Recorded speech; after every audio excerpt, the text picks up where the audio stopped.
Everyone a very warm welcome you all. So आज start करने वाले हैं हम इसका नेक्स्ट पार्ट। हमने फर्स्ट पार्ट में अबाउट 20 क्वेश्चंस कर लिए थे मैथमेटिक्स के, जो भी जनरल में पूछे गए थे प्रीवियस ईयर।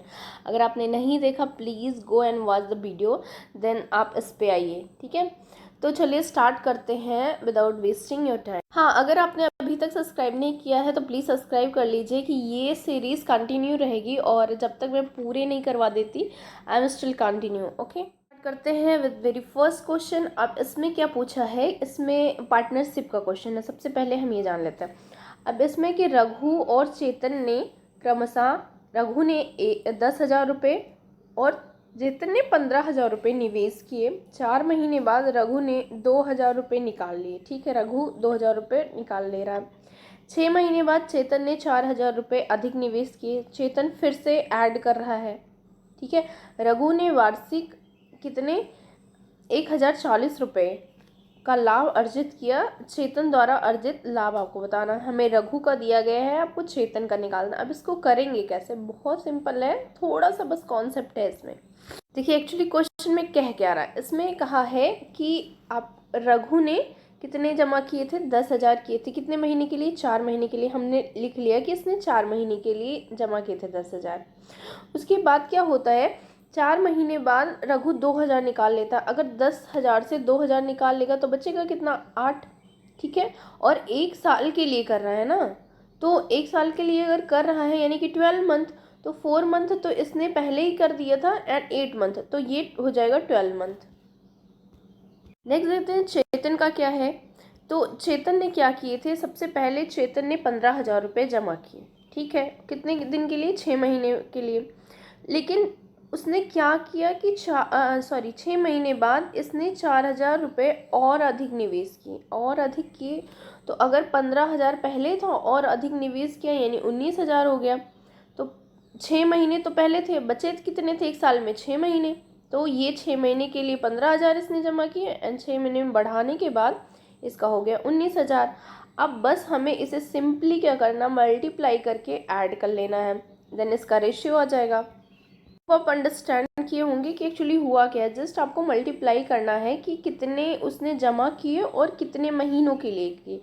बट एक चीज़ और आपको ध्यान रखना है कि आप 1 साल की बात कर रहे हैं तो ये 12 मंथ होगा।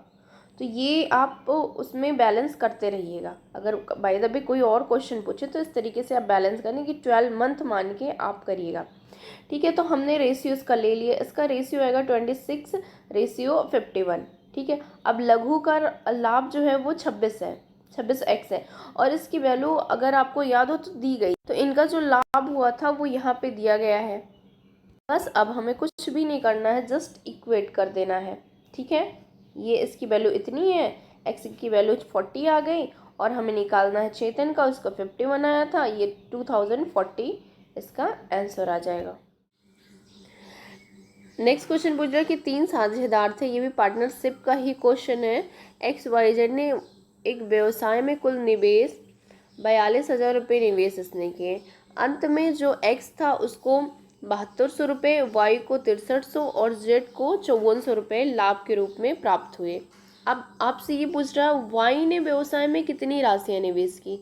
अब Y से आपका पूछ रहा है, सबका लाभ हमें पता है, टोटल दिया गया है, तो क्या पर इंडिविजुअल आप नहीं निकाल सकते, बिल्कुल निकाल सकते हैं, क्योंकि हमें लाभ पता है, एक एक पर्सन का पता है, हमें टोटल पता चल गया है, तो निकाल सकते हैं। जैसे कि हमें लाभ दिया गया है, हमने क्या किया कि लाभ का रेशियो सबसे पहले निकाल लिया कि कितने रेशियो में इन्हें लाभ हुआ। ठीक, अब लाभ इनको जब इसको कट करेंगे, 9 से आप कट करेंगे इसको, तो आएगा 876 के रेशियो में इन्हें लाभ हुआ है। अब इसको हम टोटल कर लेते हैं ना, टोटल कर लिए तो टोटल 21% का लाभ, सॉरी 21 हुआ। ठीक है, अगर ऐड अप करेंगे तो 21 होगा। अब y का हिस्सा इसमें कितना, 7 है, टोटल है 21, और इन्होंने टोटल निवेश कितना किया था उसमें से अगर हम निकालेंगे तो पर इंडिविजुअल का आ जाएगा। ठीक, जैसे 721 करेंगे इंटू जितना भी था, टोटल इन्होंने 42,000 रुपये निवेश किए थे, तो उसमें से इसका कितना बन रहा है, तो इसका बन रहा है 14,000 रुपये इसने भी लगाए थे। सेम अगर आपको किसी का भी निकालना है, जैसे कि आपको बोल दिया गया इसका आपको निकालना है, एक्स का निकालना, तो आप एक्स को रखेंगे 21 यानी टोटल को रखेंगे, और जितना भी टोटल इन लोगों ने लगाया था, निवेश किया था, सो उसमें से आप निकाल लेंगे, तो ये आ जाएगा एक्स का। ठीक है, तो इस तरीके से आप किसी का भी निकाल। नेक्स्ट क्वेश्चन आपसे पूछ रहा है कि 8 हो गया, 35, 7, 31, प्रत्येक संख्या में संख्या जोड़ी क्या, कौन सी संख्या जोड़ी जानी चाहिए ताकि परिणामी संख्या का अनुपात हो जाए। तो क्या जोड़ा जाना चाहिए, तो चलिए हम मान लेते हैं एक्स जोड़ा जाना चाहिए। तो हमने इसको दो फॉर्मेट में लिख लिया, ये रेशियो के फॉर्मेट में दो कर लिया। 8 के साथ एक्स जोड़ लिया, 35 के साथ एक्स, और 7 के साथ एक्स, एंड 31 के साथ एक्स।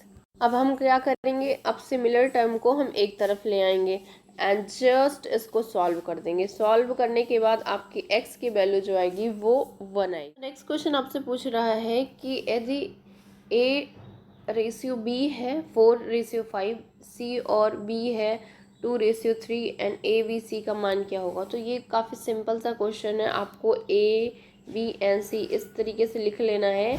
जैसे a का 4 लिखा है, b का 5 है, एंड सी का जो आपको दिया गया है वो आपको दिया गया है 2, और फिर से बी का आपको दिया गया है 3। तो इसको किस तरीके से बनाना है आइए देखते हैं। तो इस तरीके से जस्ट आपको क्या करना है, सारे रेशियोज दिए ही गए हैं ए बी सी के फॉर्मेट में, इसको आपने लिख लिया। यहाँ पे आप 5 कर दोगे, उसके आगे जो है बस वही डिजिट आपको बढ़ा देना है। जैसे 3 के आगे कुछ खाली है तो 3 बढ़ा दिया, 5 के आगे कुछ खाली है तो 5 बढ़ा दिया, सेम एज इट इज़ करना है। इसके बाद ये 12 आ जाएगी, 15 एंड ये 10। इस रेशियो देखते हैं। नेक्स्ट क्वेश्चन क्या आपसे पूछ रहा है, इसमें बोला है कि कोई धनराशि ABCD है, ठीक है, कोई धनराशि ABCD जिसका रेशियो है 3/4/8/6 के अनुपात में बांटी गई है। यदि C का भाग B के भाग से 2820 रुपये अधिक है तो A एंड D का भाग का योग क्या होगा। काफ़ी सिंपल सा क्वेश्चन है, बस थोड़ा सा आपको लॉजिक लगाना। अब लॉजिक क्या लगाना है, आपको पता है कि ABCD का इस तरीके से रेशियो दिया गया है। C का भाग B के भाग से इतना अधिक है। अब आप रेशियो में देखो कितना अधिक है C और B का, तो C आपका हो गया 4, B हो गया 4 एंड C हो गया 8। अब दोनों का डिफरेंस क्या है, तो 4 और 8 का डिफरेंस कितना है 4, एंड 4 की वैल्यू डिफरेंस यानी कि माइनस ही तो माइनस आपको करना है, जस्ट आपको रेशियो का माइनस कर देना। हमने कर दिया, 4 आ गया, 4 की वैल्यू ये यहाँ पे आपको दी गई है। तो क्या आप x की वैल्यू नहीं निकाल सकते, बिल्कुल निकाल सकते हैं। देखिए अगर आप इससे देख लेते हैं ज़्यादा क्लियर होगा। तो हमने क्या किया, पहले हमने क्या किया, इसको माइनस कर दिया और इसकी वैल्यू हमें दी थी एंड हमने x की वैल्यू यहाँ से निकाल ली। अब जब x की वैल्यू हमें मिल गई तब तो हम किसी का भी निकाल सकते हैं ना। जितना भी रेशियो दिया है एक वहाँ पे x मान के हम वहाँ इसको पुट करके सारी का निकाल सकते हैं। तो a एंड d का हमें पूछा है, हमने a का भी निकाल लिया, d का निकाल लिया, एंड ये इतने पैसे के आ गए। ठीक, होप आप इसको समझे होंगे। जस्ट आपको रेशियो से माइनस कर देना और बाकी दिया रहेगा उसको इक्वेट कर देना है, बस इतना ही करना है, एंड देन आपकी x की वैल्यू पता होते ही आप किसी का भी निकाल सकते हैं। फिर से आपसे वैल्यू बेस्ड पूछा है कि a और b जो है वो इस रेशियो में है, b और c इस रेशियो में दिया गया, c और a किसके बराबर होगा। तो जस्ट आपको क्या करना है, सारी चीज़ों को लिख लेना है जैसा कि हमें दिया गया है। ए बी को हमने लिख लिया, BC को हमने लिख लिया। अब जस्ट इस फॉर्मेट में ABC के फॉर्मेट में अगर आपने इससे पहले कभी भी पढ़ा हो तो आपको ये फॉर्मेट पता होगा कि क्या होता है। ABC आपने जस्ट लिख लिया, A की वैल्यू आपने रख दी, B की वैल्यू रख दी, इसमें भी आपको B का दिया गया एंड C का।